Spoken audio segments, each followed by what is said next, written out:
खिचिदेमा पातमार्गा पर्यटन क्षेत्र सुरु भइरहेको छ। तपाईहरुले हेर्न सक्नुहुन्छ। हेर्नुस् यहाँ तपाईको एकदम सुन्दरता ठाउँ छ, रमाइलो ठाउँ छ, सुन्दरता छ, भरिपूर्ण छ। हेर्नुस् भर्खर यो नमुना बाटो खनिरहेको छ। नमुना हो यो। तपाईको काम सुरु भइरहेछ। तपाईको चाहिँ यहाँ अब यहाँ यस सालको चाहिँ 15 लाखको बजेट तपाईको यहाँ फसेर तपाईको पर्यटन क्षेत्रले तपाईको यहाँ सहयोग गर्नु भएको छ। तपाईलाई हामीलाई पर्यटन क्षेत्र बनाउनु भन्दैन धेरै सहयोग गर्नु भएको छ उहाँहरुले। र अर्कोचोटि चाहिँ तपाईको 50 लाखको कुरा डिटेल कन्फर्म भइसकेको छ। यो सुरुको अवस्था हो। अब दोस्रो अवस्था कस्तो हुन्छ?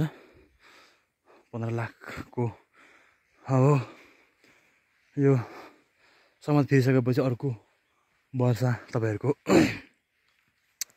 50 लाखको टेन्डर यहाँ परि सक्ने भन्ने कुरा छ। अब खिचिदेमलाई तपाईको चाहिँ पर्यटकीय ठाउँ भएको हुनाले खिचिदेमलाई धेरै महत्त्वपूर्ण दिएको छ अब यो पर्यटक क्षेत्रले पनि।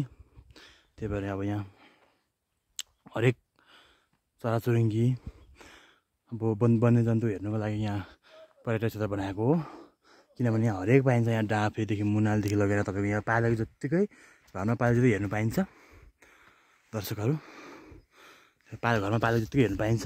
त्यसरी त्यस कारणले अब यहाँ यो ठाउँलाई तपाईको चाहिँ एकदम पर्यटकीय क्षेत्र बनाउने भनेर हामीलाई सबैले त्यही भनिरहेछ। त्यही भएर यो पर्यटकीय क्षेत्र हो। र त्यसैले यहाँ कस्तुरी, डाँफे, मुनाल सबै यहाँ पाउँछ। कस्तुरी, डाँफे, मुनाल अनि यहाँ तपाईको चिलको ठाउँ पनि पाउँछ भन्ने हामीलाई यहाँ तपाईको लागिरहेको छ। त्यसैले यहाँ ठाउँलाई तपाईको महत्त्वपूर्ण मानिन्छ। सबैभन्दा यहाँ कस्तुरी मृगा अनि तपाईको अब घोराल, डाँफे, मुनाल तपाईको बाघ, घोराल सबै ठाउँ यहाँ पाइन्छ।